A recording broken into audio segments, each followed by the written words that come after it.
Hello and welcome to the June 23rd issue of iTrust's Moneycast. Today we're going to talk about whether you're ready for a health emergency in your family. You know, we wish you the best of health and your family members as well, and we're not asking this question just for rhetorical purposes. We're asking this question whether you're practically ready for a health emergency in your family. In our experience of being in this business for the last few years, we've realized that most families aren't. And what do we mean by ready? We mean the following. Do you know where your health insurance is? Do you know who your third-party administrator is? Do you know how to contact them?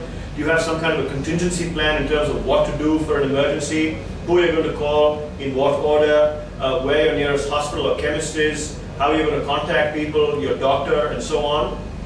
So here's what we recommend to all of you and your respective families that you should be doing. There are three things you should be doing. The first is health information, the second is contact information, and the third thing is logistics. Let's take each one of these in that order. Health information.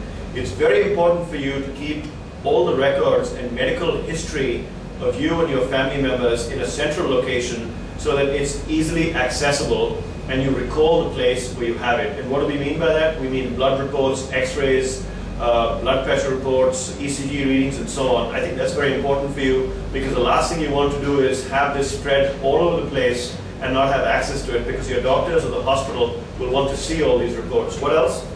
You need to make sure that you have a ready history of all the medication that you've been on, all the kinds of allergies that you have or allergic reactions that you might have to certain kinds of medications. And you need to be ready with details of who your health insurance is, who the third-party administrator is, their telephone number, so that in case you need to call them up to get permission from them for a certain kind of treatment, you can easily do that without having to, completely fall prey for looking for their number. The second thing, contact information.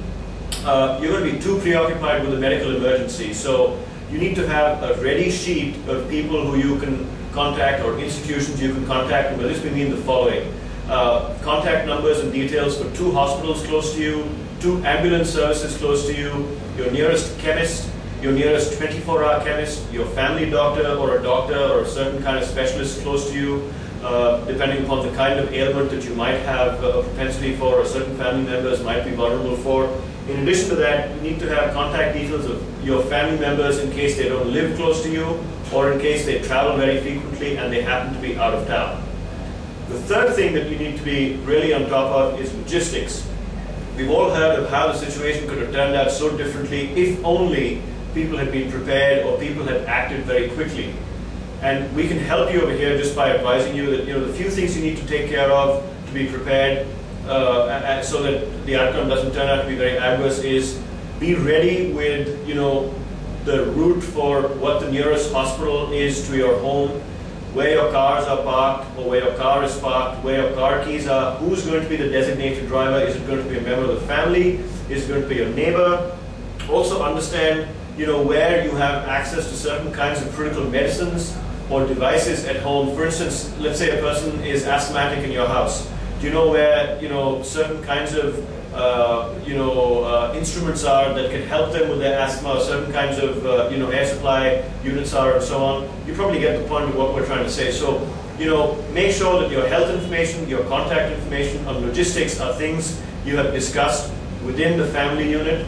We wish you the best of health, but as always, if you plan for certain things, you're better prepared to be able to deal with certain emergencies. But above all, we wish you very good health and better preparation for any kind of emergency if, heaven forbid, you have to experience it firsthand. Good luck to you.